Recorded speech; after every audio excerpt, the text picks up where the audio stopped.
성경에서는 내 부모를 공경하라 이렇게 말합니다. 십계명 가운데 제5계명이 내 부모를 공경하라. 사람에 대한 계명 가운데 첫 번째 되는 계명이 부모 공경에 관한 말씀입니다. 출애굽기 20장에 있는 5계명에 기록된 내용을 보면 내 부모를 공경하라. 그리하면 네 하나님 여호와께서 내게 준 땅에서 내게 생명이 길리라 이렇게 말씀하는데, 신명기 5장 16절에 있는 십계명의 부모 공경에 대한 계명에서는 네 하나님 여호와께서 명령하신 대로 네 부모를 공경하라 이렇게 말합니다. 부모를 공경하는 것은 하나님의 명령입니다. 그리하면 네 하나님 여호와가 네게 준 땅에서 네 생명이 길고 복을 누리리라 이렇게 말씀하시고 있습니다. 신명기 27장 16절 말씀을 주목해 볼 필요가 있습니다. 부모를 경홀히 여기는 자는 저주를 받을 것이다 이렇게 씁니다. 부모를 경홀히 여기는 사람은 저주를 받을 것이라.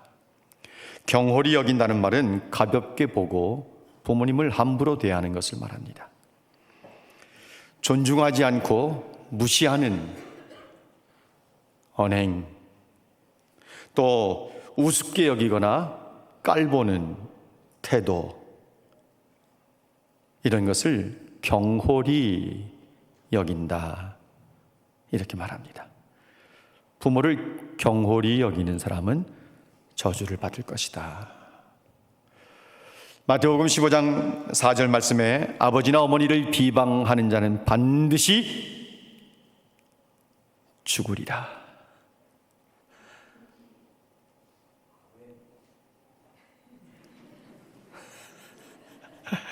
어쩌라고요? 겁나는데 왜 그래? 내 아버지나 어머니를 비방하는 사람은 반드시 죽으리라 이렇게 말해요.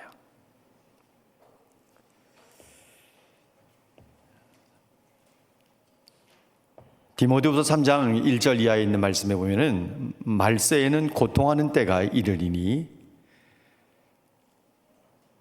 사람들이 자기를 사랑하고 돈을 사랑하고 교만하며 자긍하며 이렇게 말씀하다가 디모데후서 3장 2절 말씀에 보면 부모를 거역하며 이런 말씀이 나옵니다.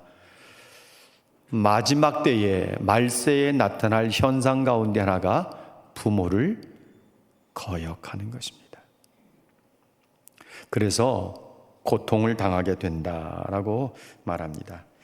실제로 부모를 경홀히 여기고 부모를 거역하는 사람들이 이 시대에는 참 많습니다. 부모님이 살아계실 때 나중에 후회하지 마시고요. 살아계실 때 지금도 잘 하시고 계시겠지만 조금 더 잘 모시기를 바라고 또 부모님들께 잘 해드리시기를 바랍니다. 부모 공경하고 부모 잘 섬겨서 손해보는 일이 없어요. 성경은 복에 대한 말씀이 참 많은데 그것 가운데 하나가 장수와 물질의 축복을 누리는 것과 연결된 것 중에 하나가 부모 공경이에요. 북이스라엘의 아합 왕이 전쟁터에서 전사한 이후에 그 아들 아하시아가 왕이 됩니다. 그리고 2년을 통치합니다. 그런데 아주 악한 짓을 많이 합니다. 여호와 보시기에 악한 일들을 합니다. 그 아버지 아합이 갔던 길을 그대로 따라가고 그 어머니 이세벨이 갔던 길을 그대로 따라가고 이스라엘 백성들로 하여금 우상을 숭배하게 하는 죄를 범하게 만들었던 베델과 단의 금송아지를 세우고 하나님이라고 섬기게 했던 느밧의 아들 여로보암의 길을 따라가고 바알을 숭배하고 바알에게 예배하면서 하나님을 노하시게 하는 삶을 살았는데 어쩌면 그렇게 자기 아버지 아합의 판박이인지 꼭 닮았습니다. 모든 하는 행위가 아버지 아합을 그대로 닮아냈습니다. 그런데 그러던 어느 날 아하시아가 사마리아에 있는 다락 난간에서 떨어져 병에 걸리게 되었습니다. 그런데 이번에는 하나님께 묻지 아니하고 에그론 사람들이 섬기는 바알세붑이라고 하는 신에게 이 병에서 나을 수 있을 것인지 어떻게 될 것인지 물으러 신하를 보냈습니다. 그 일로 인해서 결국은 침상에서 내려오지 못하고 그 침상에서 목숨을 잃게 됩니다. 여러분 인생의, 여러분의 생명의 주인은 누구십니까? 여러분의 소유의 주인은 누구십니까? 여러분 가정의 주인은 누구십니까? 하나님이라고 말할 수 있습니까? 아니면 여러분 자신입니까? 많은 사람들이 주님이 내 인생의 주인이라고 말하지만 내 인생의 주인이 하나님이라고 말하고 내 인생의 주인은 하나님이시다 그러면 갑자기 노래 한 소절이 툭 튀어나옵니다. 내 인생은 나의 것. 이런 노래들이 툭툭 튀어나와요. 사람들이 자기 인생의 주인이 자기라고 생각을 해. 어쩌다가 유튜브를 보면서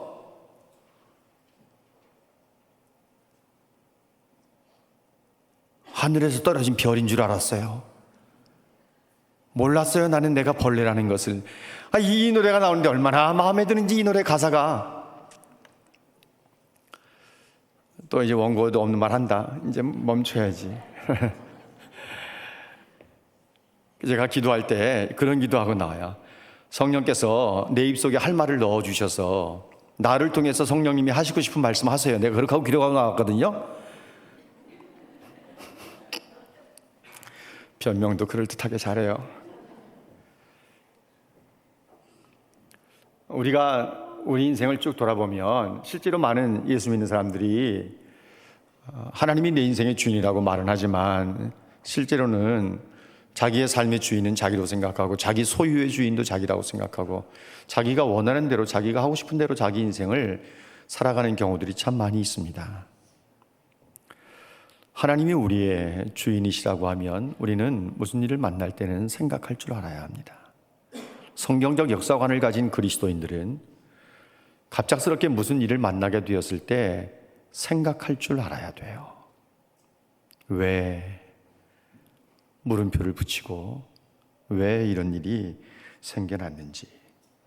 여러분이 오늘 열왕기하서 1장 1절을 기록해 가면서 본래는 열왕기서 저자가 열왕기 상 따로 쓰고 열왕기 하 따로 쓴 게 아니에요.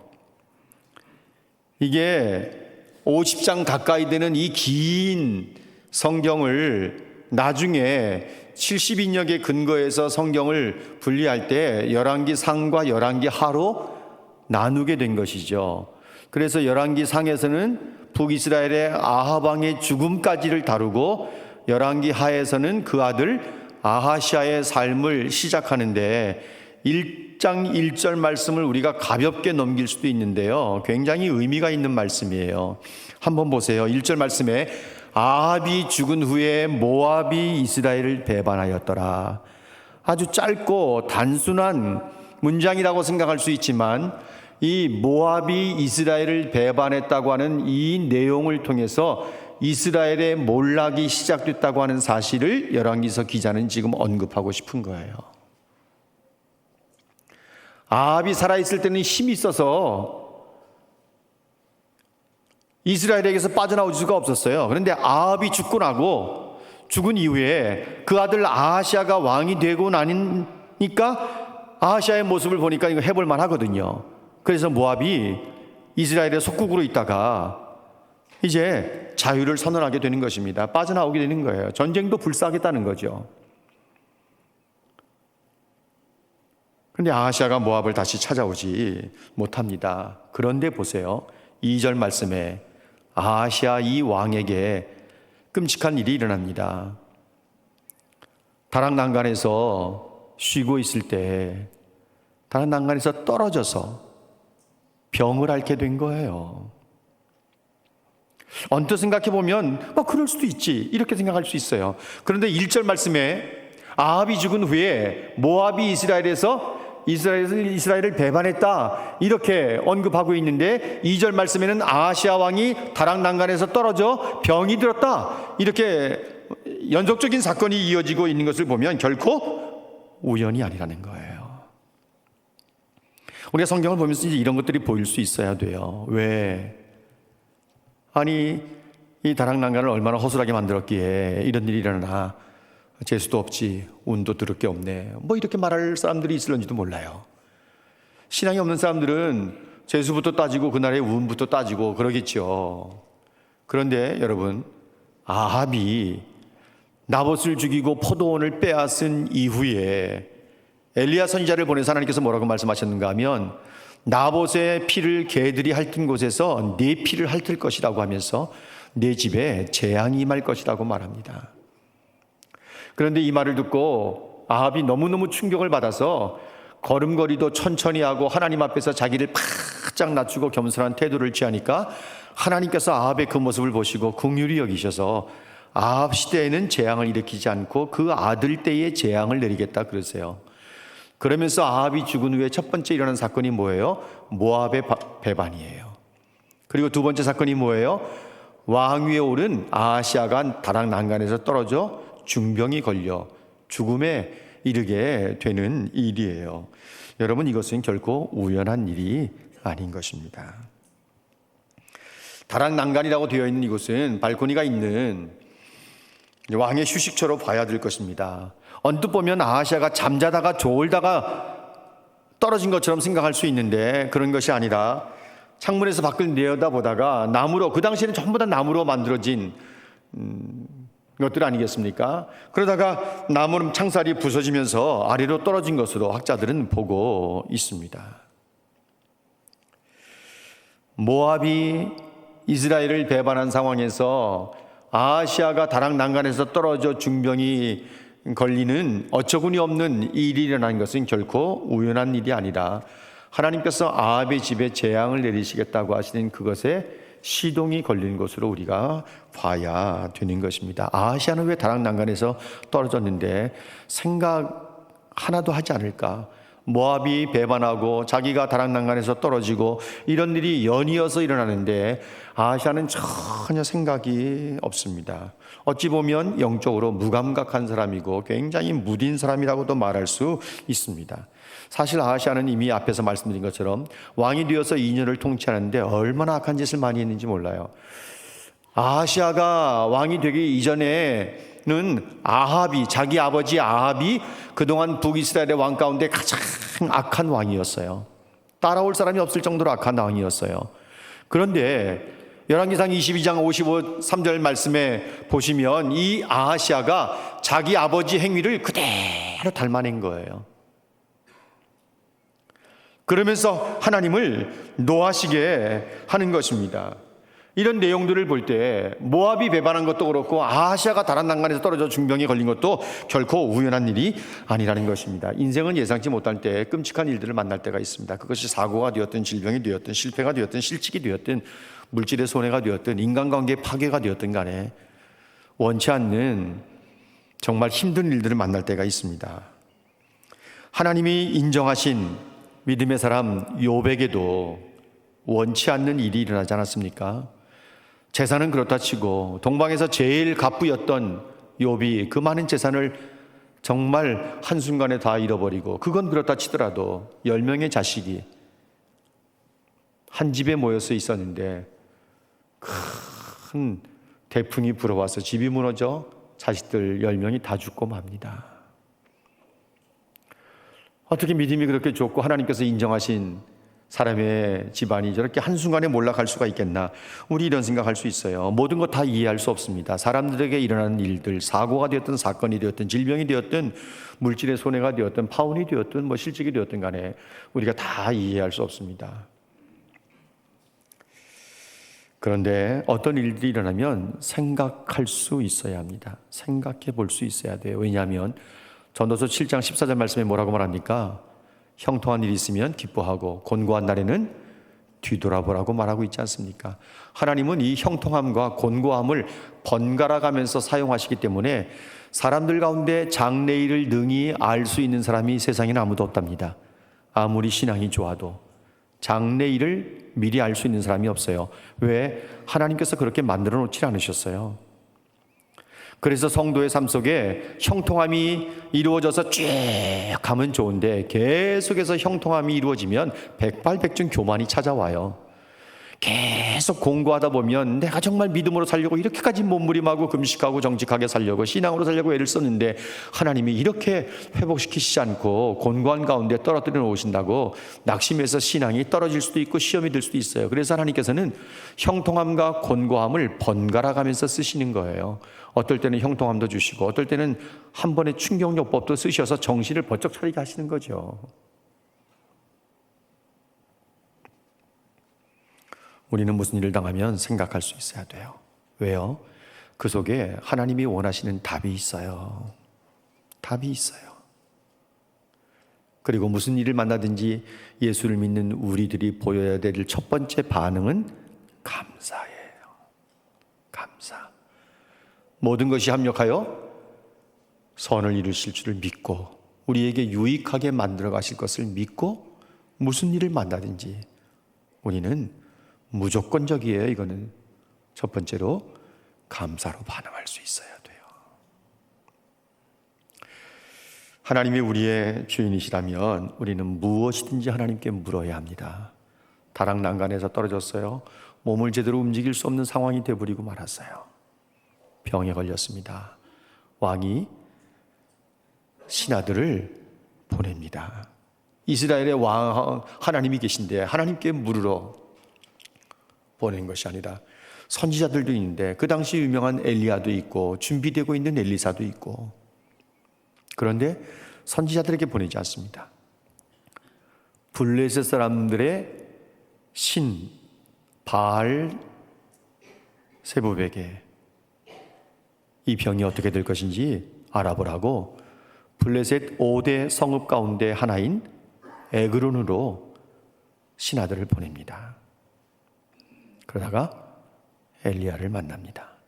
엘리야가 이스라엘에 물을 만한 신이 없어서 하나님이 없어서 너희가 에그론의 신 바알 세부백에 물으러 가느냐고 하면서 이스라엘 하나님께서 말씀하시기를 올라간 그 침상에서 내려오지 못하고 반드시 죽으리라 하셨다. 그래서 왕의 신하들이 에그론으로 가다가 엘리야의 말을 듣고 다시 왕에게로 돌아옵니다. 왕이 깜짝 놀라서 어떻게 돌아왔느냐? 어떤 사람이 이렇게 말했습니다. 그의 차림이 어떻더냐? 털이 많은 사람이었습니다. 허리에는 가죽띠를 띄웠습니다. 엘리야구나. 이런 거예요. 단숨에 엘리야인 것을 알아봤던 거예요.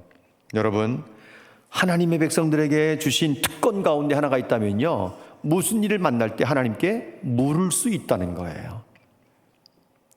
하나님께 묻는 것이 하나님이 우리에게 주신 하나의 복이고 특권인 줄로 믿습니다. 성도들은 그래서 무슨 일을 만나면 하나님께 늘 물어야 돼요. 누군가를 통해서 하나님께 도움을 구하는 것이 아니라 우리가 직접, 이제는 성소와 휘장 사이를 가로막고 있었던 휘장이, 성소와 지성소 사이를 가로막고 있던 휘장이 찢어졌기 때문에 하나님의 백성들은 누구든지 언제든지 하나님 앞에 나가서 직접 물을 수 있어요. 하나님께 도움을 구할 수 있어요. 그런데 일국의 왕이라는 자가 하나님을 뒤로하고 에그론 사람들이 섬기는 바알세부백에 물으러 신하를 보냈으니 이것은 하나님 앞에 무서운 죄가 되는 거죠. 엘리야가 신하에게 한 말이 무엇입니까? 아하시아가 반드시 죽을 것이다. 그 이유가 뭔가 하면 병들었기 때문에 죽는 것이 아니라 하나님께 묻지 아니하고 바알세부백에게 물었기 때문이라고 말합니다. 여러분, 에그론의 신 바알세불이 무엇입니까? 바알세불은요, 합성어예요. 바알세불.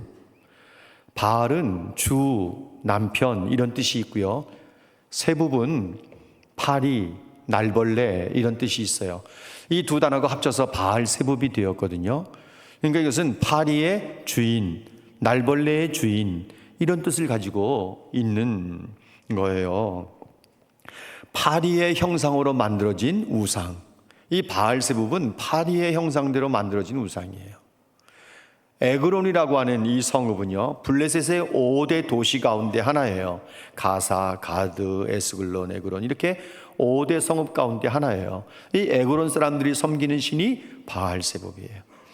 바알세붑이라고 하는 신은 파리로 인해서 전해지는 모든 질병들을 막아주는 힘이 있다고 생각하고 그들은 이 바알세붑을 섬겼던 것입니다. 이스라엘 백성들은 여기 약속의 땅에 들어오기 전까지는 유목민이었잖아요. 유목민의 삶을 살았다고요. 유목민들은 풍토병에 시달리다가 목숨을 잃기도 하고 많은 재산상의 손해를 보기도 하는데, 이 가나안 땅에 들어오니까 이 풍토병을 막아줄 수 있는 신들을 섬기는 사람들이 있는 거예요. 그래서 이스라엘 사람들이 하나님을 찾지 아니하고 블레셋 사람들이 섬기는 바알세붑을 찾아 섬기기 시작했던 것입니다. 근데 아하시아가 바알세붑을 섬기고 있었으니 이게 얼마나 기가 막힌 일입니까?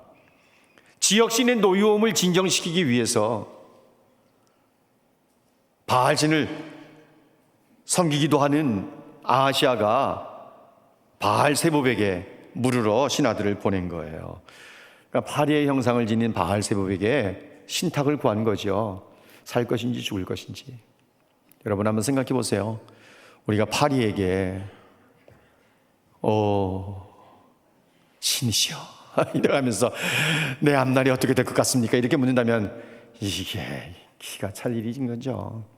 오늘날 많은 사람들은 고목나무 앞에 가기도 하고 큰 바위 밑에 가기도 하고 용왕님을 찾아 빌기도 하고 산신령을 찾아 빌기도 하고 그러지 않습니까? 성경은 단호하게 그런 부분에 대해서 말하고 있습니다. 사람이 하나님을 떠나게 되면요, 얼마나 어리석게 되는지 몰라요. 생각이 허망해지고요. 여기에 생각하는 모든 것뿐만 아니라 그나마도 마음이 미련한데 미련한 마음이 어두워지기도 하고요. 썩어지지 아니하는 하나님의 영광을, 썩어질 사람과 금수와 버러지 형상의 모양으로 다 바꾸어 버리고 말았어요. 장래를 알고 싶지 않은 사람이 세상에 어디 있습니까? 그런데 하나님을 찾지 않고 이방신을 찾는 것 자체가 하나님 앞에 무서운 죄를 범하는 것이고, 아시아가 침상에서 내려오지 못하고 네가 반드시 죽으리라고 하신 그것은 하나님을 찾지 않고 우상을 찾고 우상을 숭배하고 우상에게 뜻을 물었기 때문에 찾아오는 하나님의 징계였던 것입니다. 장래가 불안하면요, 무엇이든지 찾아가고 싶어 해요. 무엇이든지. 그래서 사람들이 점집도 가고 철학관도 가고 뭐 온갖 요즘처럼 심심풀이 땅콩식으로 점을 보는 사람들이 얼마나 많습니까? 젊은 사람들에게까지 귀신같이 알아맞춘다 그러죠. 언젠가도 말씀을 드렸지만 귀신은요, 장래 일은 절대 모릅니다. 지나간 일들만 알아맞힐 수 있어요. 지나간 일들만. 테스트 한번 해보시려면 점집에 한번 가보세요. 지나온 삶에 대해서는 귀신같이 알아맞혀요. 장래일은 몰라. 장래일 다 알면 점집하고 있는 사람들이 왜 그렇게 살겠어요? 벼락부자 되지.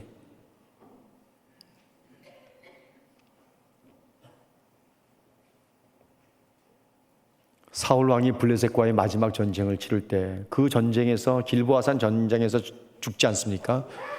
너무 불안하니까 신접한 여인을 찾아가잖아요. 찾아가서 사무엘을 불러 올리라 그래요. 너무 불안한 거예요. 이 장래가 어떻게 될지, 이번 블레셋과의 전쟁에서 어떻게 될지 너무 불안한 거예요. 이해할 수 있어요. 그렇지만 여러분, 전도서 8장 7절 말씀에 장래일을 누가 알려주신다고요? 하나님이 알려주시는 거예요. 이 말씀 보실래요? 사람이 장래일을 알지 못하나니 장래일을 가르칠 자가 누구이랴. 아까 우리가 인용했던 전도서 7장 14절 말씀 기억하십니까? 형통한 날에는 기뻐하고 곤고한 날에는 뒤돌아봐라. 하나님이 이 두 가지를 병행하사 우리들로 하여금, 사람들로 하여금 장래일을 능히 알지 못하게 하셨다 그렇게 했어요. 왜? 그래서 전적으로 하나님만 의지하면서 살아가도록 하기 위한 거예요. 그런데 사람들은 잘 답답하니까 신접한 사람들을 찾아가는 거지. 신통치 않으면 굿도 해보고 그런 거죠. 예전에 그런 일들도 있었어요. 칼춤 추는 모습도 봤어요.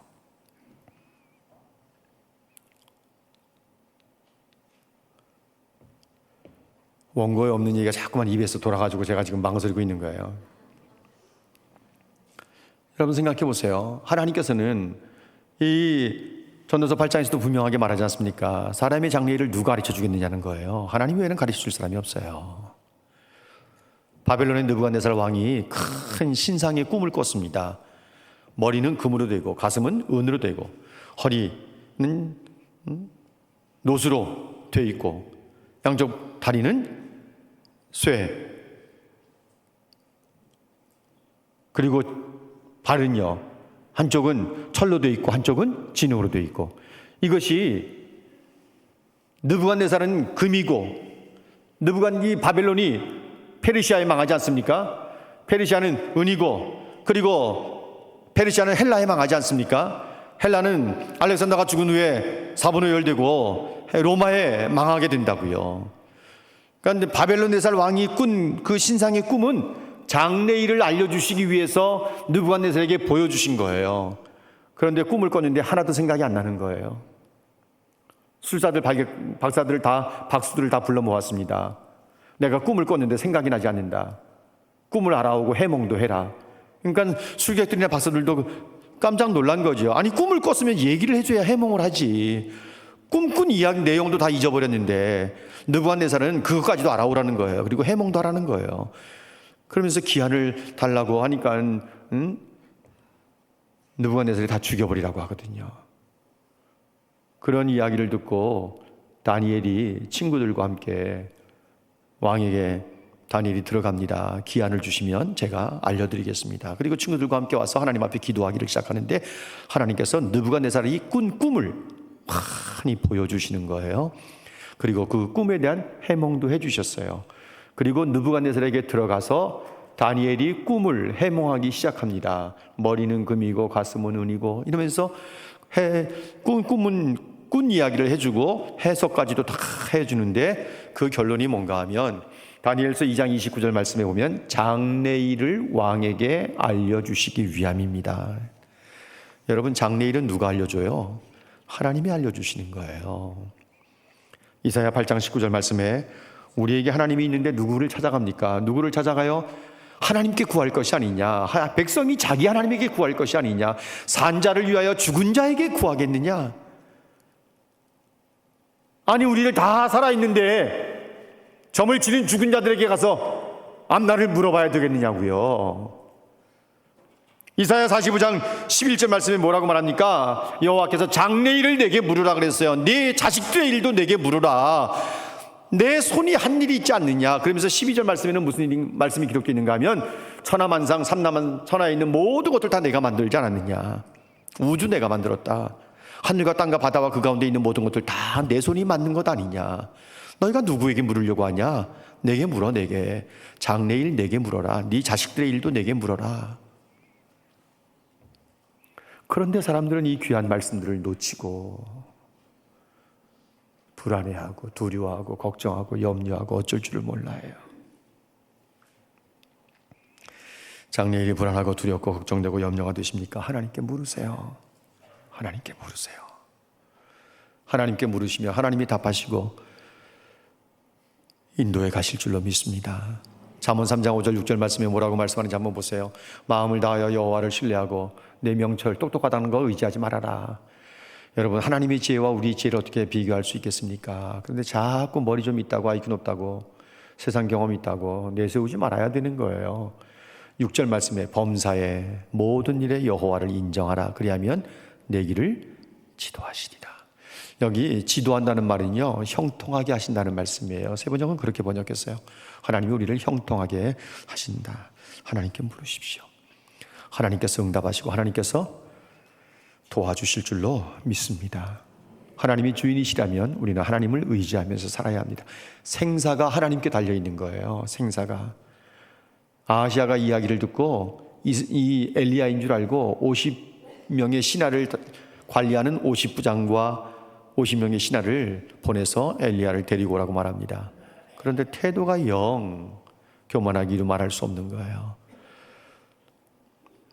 엘리야가 뭐라고 말하는가 하면 내가 만일 하나님의 사람이라면 하늘에서 불이 떨어져 너희를 사르리라. 그 말이 떨어지기가 무섭게 하늘에서 불이 떨어져 50부장과 50명을 다 불살라버렸습니다. 두 번째 사람을 보냅니다. 50부장과 50명의 사람들을 보냈는데 똑같이 내가 하나님의 사람이면 하늘에서 불이 떨어져 너희를 살리리라. 불이 내려서 또 살랐어요. 세 번째 또 50부장을 보냅니다. 이 50부장은 엘리야 앞에 무릎을 꿇습니다. 종의 생명을 귀하게 보십시오. 귀하게 여겨주십시오 하면서 바짝 엎드려요. 여러분 보세요. 50부장과 50명을 보냈는데 하늘에서 불이 떨어져 다 살라 죽었습니다. 그러면 아하시아가 정신을 차려야 되는 것 아닙니까? 정신을 차리지 않는 거예요. 그러면서 50부장을 또 보내, 50명의 신하들과 함께. 두 번째도 하늘에서 불이 떨어져 다 죽었다고 하는데 세 번째 또 보내요. 이런 이 사람 죽어야 돼요? 살아야 돼요? 살아야 돼요. 죽어야 된다는 말 하기 쉽지 않지. 또 살아야 될 사람인데 이 약한 사람이잖아요. 자기 생명 귀한 줄 알면 신하들 생명도 귀한 줄 알아야 되는 거지. 두 번씩이나 하늘에서 불이 떨어져 50명 죽고 50명 죽었는데 세 번째 50명을 또 보내니 천사가 말합니다. 두려워하지 말아라. 저 사람을 따라가라. 엘리야가 아하시아 왕 앞에 가서 이스라엘에 하나님이 없어서 에그론의 신 바알세붑에게 물으러 사람을 보내냐고 하나님께서 말씀하시기를 그러기 때문에 당신은 침상에서 내려오지 못하고 반드시 죽으리라고 했습니다. 17절 말씀. 아하시아가 죽습니다. 여호와의 말씀대로 아하시아가 죽어요. 아하시아가 아들이 없는 채 죽었기 때문에 그 형제 여호람이 왕위를 이어받게 되는 거죠. 사랑하는 여러분, 한번 보세요. 열왕기 기자가요 아주 의미심장하게 다루고 있는 포인트가 하나 있어요. 그건 뭔가 하면 열왕기서에서는요 엘리야 선지자도 있고 엘리사 선지자도 있는데 두 사람 다 다락과 침상과는 아주 친밀한 연관이 있어요. 엘리야가 사르밧 과부의 집에 들어가서 음식을 공급받지 않습니까? 3년이 지나도록. 그런데 갑작스럽게 사르밧 과부의 외동아들 병에 걸려 죽어요. 그러니까 슬픔이 이루 말할 수 없죠. 호르몬이의 외아들인데 그래서 엘리야가 이 아들을 데리고 자기가 머무는 다락 침상에 아들을 눕혀요. 그리고 그 몸에 자기 몸을 엎드리고 하나님 앞에 기도하기를 시작해서 이 사르밧 과부의 아들을 살려내요. 이게 다락과 침상에서 일어나는 일이에요. 엘리야의 뒤를 이은 엘리사는 수넴 여인에게 공궤를 받아요. 그 집은 자식이 없었어요. 자식을 낳게 돼요. 그런데 어느 날 이 아이가 죽어요. 그러니까 이 수넴 여인의 슬픔이 얼마나 컸겠습니까? 엘리사가 이 아이를 데리고 다락 침상에 눕힙니다. 그리고 하나님 앞에 기도합니다. 하나님께서 이 죽은 아이를 살려주십니다.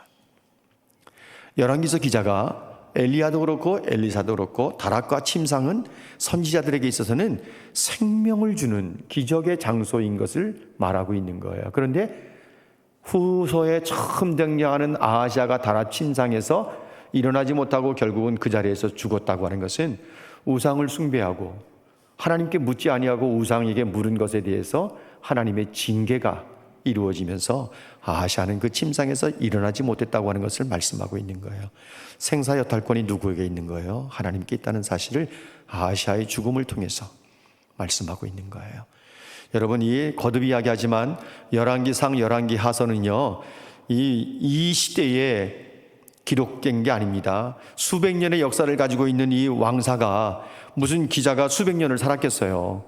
이것은 거의 포로 시대 때 기록된 성경이라고 말합니다. 저자는 많은 사람들이 예레미야일 가능성이 많다고 이야기하지만 정확히 누구인지 몰라요.